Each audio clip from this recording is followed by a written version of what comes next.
All right. Got to talk about it. Not that I really know what to say at this point, but some stuff's got to be said right now, clearly, because I feel like over the last couple weeks we learned quite a bit about this squad, and most of it was not very good. Um, the stuff you see on screen doesn't reflect last night's win over the Padres because they haven't updated the page yet, but obviously that game last night put us all in a slightly better mood, but it doesn't really change the overall picture here. And the overall picture is that the Mariners just spent the last week learning that not only are they not as good as the best teams, but they look like they don't even play the same sport as the best teams. And I understand that it's a bad week, and I understand that the team is capable of better than that, clearly, because they've done better than that in previous games this year. But that was a very deflating sequence. So, to run it down real quick, Mariners mostly take care of business against bad teams, kind of like they have all year. They farm wins against the lesser teams in this league. And then we get a week where we're playing the Yankees and the Rangers back to back. And it seems like an opportunity to make a step forward towards being one of the teams that is actually in contention for the top of the league, because you're not going to prove that against teams like Oakland. And you get pounded twice by the Yankees. You win an extra inning game, and you're like, okay, we salvaged the series. It's not so bad. And then it obviously there's no such thing as like a must-win game with over 100 games left to go in a baseball season. But that first game against Texas, it felt like a must-win because you've got Castillo on the mound. You've got your two unknown quantities, relatively unknown quantities at pitcher in the next two games. You need that first game, and the offense just completely no-shows. And then you get completely pounded into submission over the next two games. And even though the team is still currently 500, even though obviously there's over 100 games left in the season, I think it's hard to find a realistic, um, sane, sound of mind Mariners fan that can look at all that and not feel like we just got put in our place by two really good teams. And of course, it's frustrating because Texas was a team that was bad last year. Like not even average. They were bad last year. They were well below. They were way below where the Mariners were going into the offseason. And they're the team that goes out there and takes a massive step up by spending some money, getting some obvious improvement out of their players. And I don't know if Texas is going to be able to keep this up. Right now, they're the best team in baseball by far in terms of the way they're playing, it seems like. Like, I think they've got a top three pitching staff and a top three lineup, actually, a top one lineup. I don't know if they're actually better than a team like Tampa, but it feels like it from day to day. And you look at the fact that this Mariners team feels like they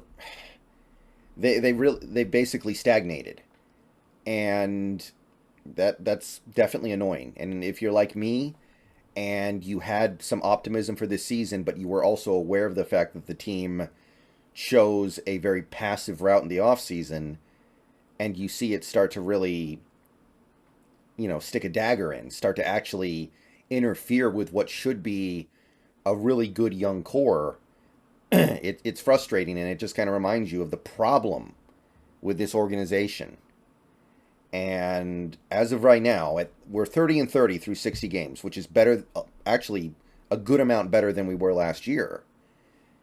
It's impossible to not feel bad about things because we're not just trying to be better than we were last year. We're trying to actually be good. And I know that's like people are going to say, oh, well, we were good last year.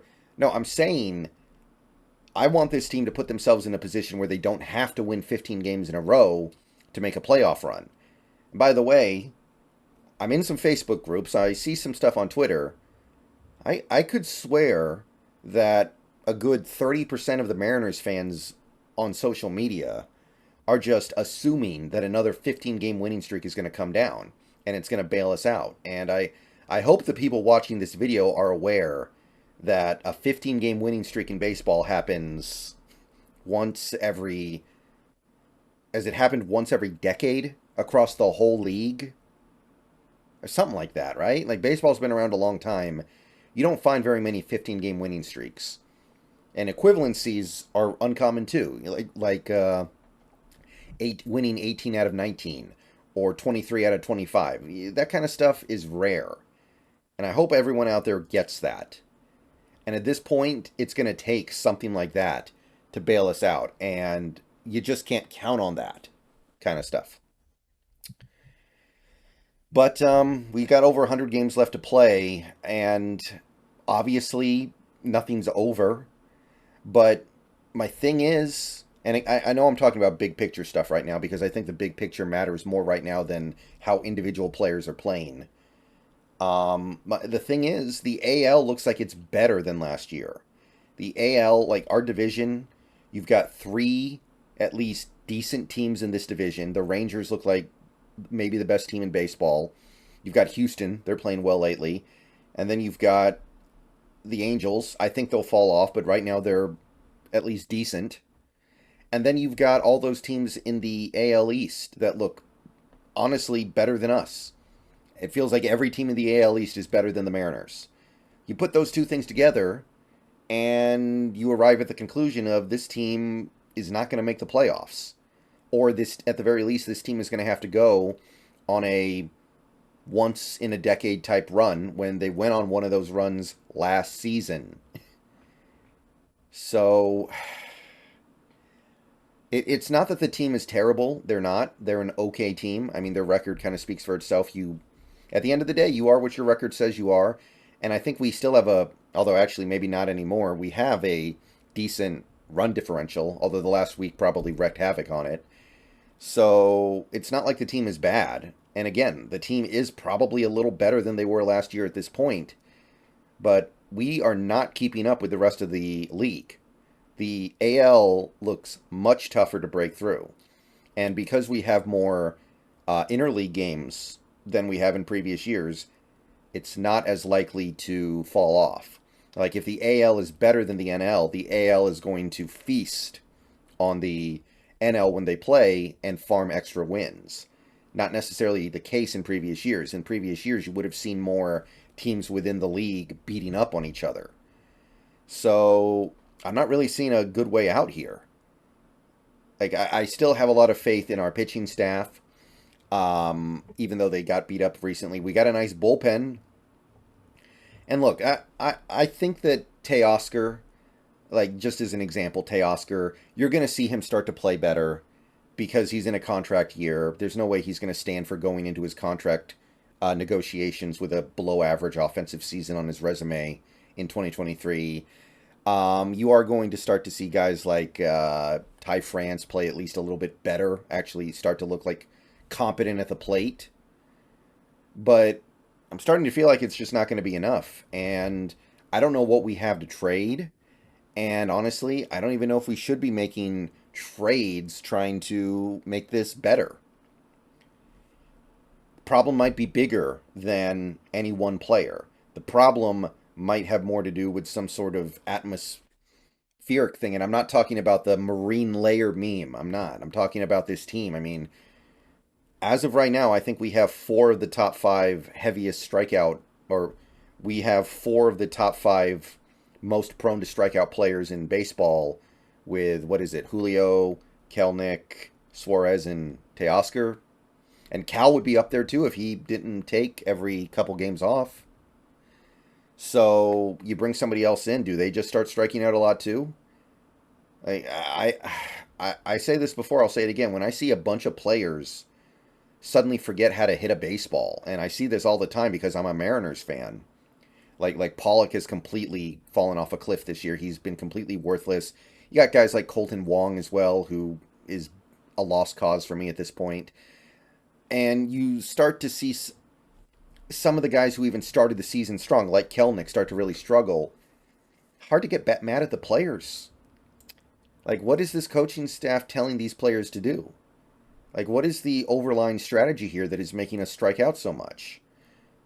And it's not like we're getting rewarded for the strikeouts because we're not even hitting many home runs. And I'm seeing other teams hit home runs like it's a derby. So you can't tell me it's because it's cold anymore.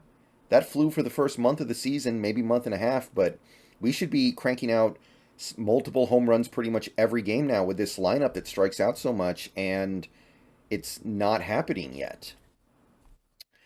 So I don't know if there's a way out this season. I don't know if trading for a good hitter is going to help anything. I'm not sure if you want to give up assets on a season where you could come back, play good for the next 100 games, and end up with like 92 wins. That might still not be enough. And you would obviously feel pretty good about yourself if you won 92 games on the season, but we're not here to feel good about ourselves. We're here to actually make meaningful steps forward. So I don't really know what else to say other than that. It's just hard to see much to be positive about right now. Like, um, about the best thing that's happened lately is Julio starting to really crank it. Julio's been playing really well.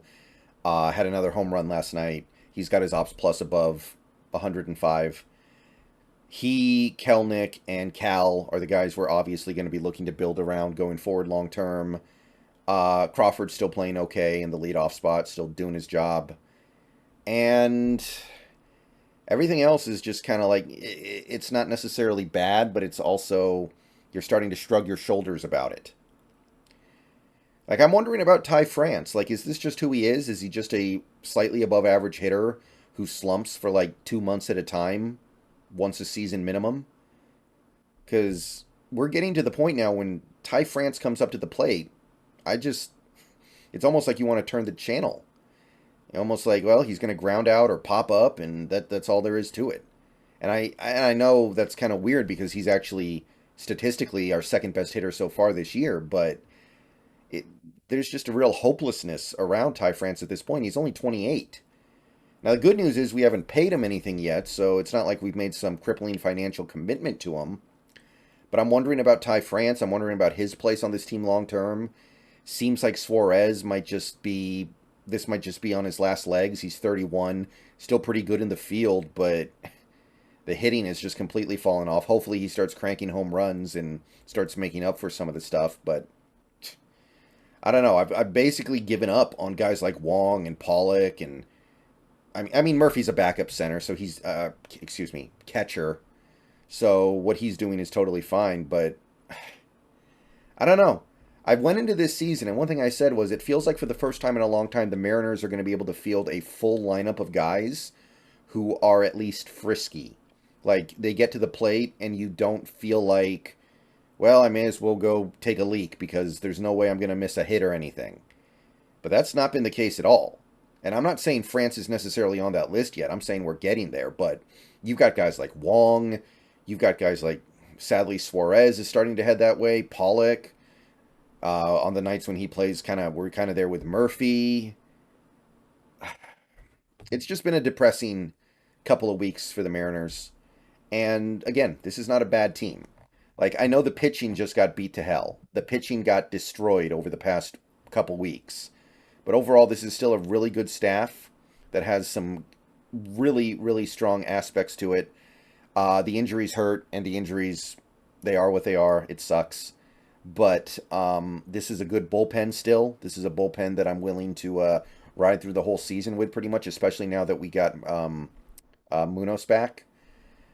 But I'm just trying to see something to really be positive about on this offense, and it's tough right now. There's a part of me that is struggling to not just start thinking about 2024. There is. Not necessarily because this team is terrible, although this team has some real problems. But I don't see how they get a wild card spot in the American League with the way it is right now. All right, kind of a depressing Mariners update, but it was necessary. See you guys later. Go Mariners. Catch y'all later.